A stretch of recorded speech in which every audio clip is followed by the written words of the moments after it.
nggak sih merasakan hidup terus berjalan, tapi bingung arah hidup ini mau kemana? Apa yang mau dicapai di hidup ini tanpa tujuan? Segala sesuatu sulit. Mau tidak mau harus tetap beraktivitas karena ada tuntutan sana-sini. Tapi saya tidak tahu mau kemana arah semua ini. Tenang, kamu tidak sendiri. Tonton terus ya video ini. Hai semuanya, welcome back to Isana Arisa Channel. Gimana kabar kalian hari ini? Aku harap kalian selalu sehat, kalian tetap memiliki hidup yang berkualitas. Oke, untuk mereka-mereka atau teman-teman yang baru pertama kali melihat YouTube channel ini, welcome. Namaku Isana, dan di channel ini kalian akan banyak melihat video-video yang kontennya tentang hidup produktif, bagaimana hidup yang berkualitas, bagaimana untuk merencanakan hidup. Jadi akan ada banyak ide-ide dan terutama sasarannya memang untuk anak muda. Tapi kalau kalian masih merasa muda, ya nggak apa-apa, silahkan lanjutkan menonton video-video di channelku ini. Hari ini aku akan bicara soal bagaimana untuk memiliki tujuan hidup. Karena yang aku tahu dan beberapa orang juga pada saat aku berbicara dengan beberapa anak muda, mereka tuh kebingungan, berpikir untuk apa sih hidup ini, apa sih tujuan hidup dari seseorang ada di dunia ini. Karena ya setiap kita lahir, habis itu besar, sekolah, makan, minum, pacaran, menikah, punya anak, bekerja, lalu ya udah, lama-kelamaan ya akan semakin tua dan sebagainya. Apakah hidup hanya seperti itu saja? Tidak, tentu tidak. Setiap kita itu memiliki tujuan hidup. Nah, tapi bagaimana untuk mengetahui tujuan hidup kita? Apakah kita bertanya ke orang lain? Ataukah kita melihat ramalan? Atau kita melihat apa kelebihan diri kita, apa talenta kita? Menurutku nggak apa-apa kalau kita mau melihat talenta kita, kelebihan kita, panggilan kita, tidak apa-apa. Tapi semua itu harus dimulai dari apa? Ayo coba. Mulailah dengan bertanya kepada pencipta kita yang adalah Tuhan, apa sih desain atau goal akhir dari Tuhan menciptakan kita sebagai seorang manusia ini. Karena aku percaya banget setiap orang itu memiliki panggilan khusus dan itulah goal yang harus dia raih, dia capai dalam hidupnya. Nah, bagaimana untuk mengetahuinya? Mulailah dengan memiliki relasi yang baik dan berkualitas dengan penciptamu. Bagaimana caranya? Bersemedi?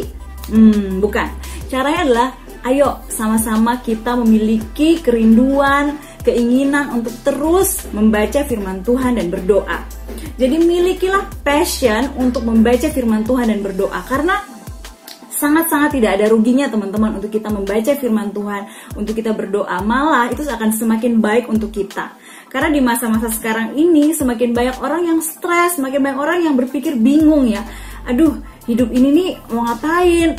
Kuliah susah, mau bayar uang kuliah susah, mau makan susah, orang tua juga pekerjaannya susah, akhirnya berdampak pada perekonomian keluarga. Nah, kalau kita sangat fokus dengan masalah-masalah itu dan kita bingung untuk apa kita hidup, ujung-ujungnya bisa aja berpikiran hal-hal yang aneh-aneh kayak gitu. Nah, untuk menghindari itu teman-teman, ayo kita perjuangkan untuk memiliki passion, membaca firman Tuhan, berdoa, memiliki relasi yang berkualitas dengan Tuhan.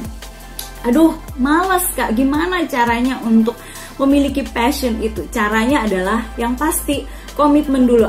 Aku mau komitmen, misalnya setiap hari 30 menit. Oke, 30 menit.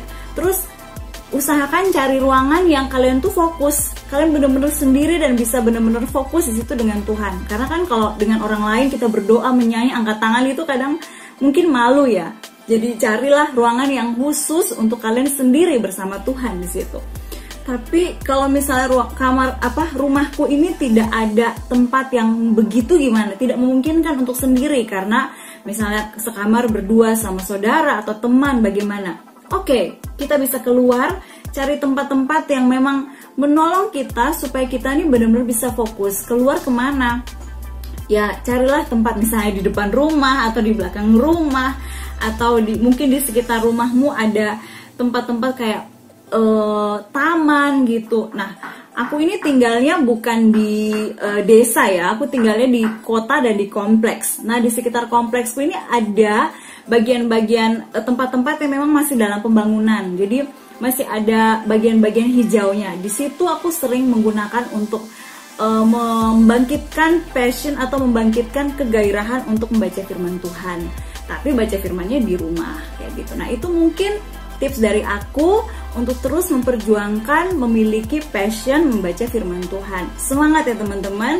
Kalau kalian kesusahan atau kalian bingung atau butuh masukan lebih lagi untuk membangkitkan kegairahan membaca firman Tuhan, kalian bisa komen di bawah video ini. Mungkin aku bisa memberikan saran-saran. Oke, see you again. Nah, ini adalah contoh saat teduh yang aku lakukan, selalu diawali dengan doa. Doa untuk menyiapkan diri, menyiapkan pikiran, menyiapkan hati. Dan aku juga sering mencatat apa yang aku rasakan hari itu, apa yang aku pikirkan. Dengan mencatat juga semakin bisa benar-benar fokus. Setelah itu membaca firman Tuhan. Bacanya aku usahakan berkali-kali, dan aku juga sering bacanya itu bersuara supaya aku semakin paham. Jadi dengan mendengarkan suaraku sendiri, aku semakin paham firman Tuhan itu. Setelah membaca, aku juga mulai menulis. Terus kutulis, apa sih yang aku renungkan, apa yang tertulis dalam firman Tuhan itu. Tema besarnya apa? Apa yang dikatakan tentang Allah? Apakah ada pesan-pesan tertentu untuk aku secara pribadi? Ya, selalu ku catat supaya aku tidak lupa, teman-teman. Jadi seru ya kalau kita bisa melihat Tuhan itu berbicara kepada kita minggu lalu atau bulan lalu, semua itu terrecord. Dan kita bisa melihat, kita bisa merefleksikan, oh ternyata 1 minggu ini Tuhan bicara mengenai kasih misalnya, atau 1 bulan ini Tuhan bicara tentang sesuatu. Setelah itu jangan lupa menutup dalam doa. Itu aja.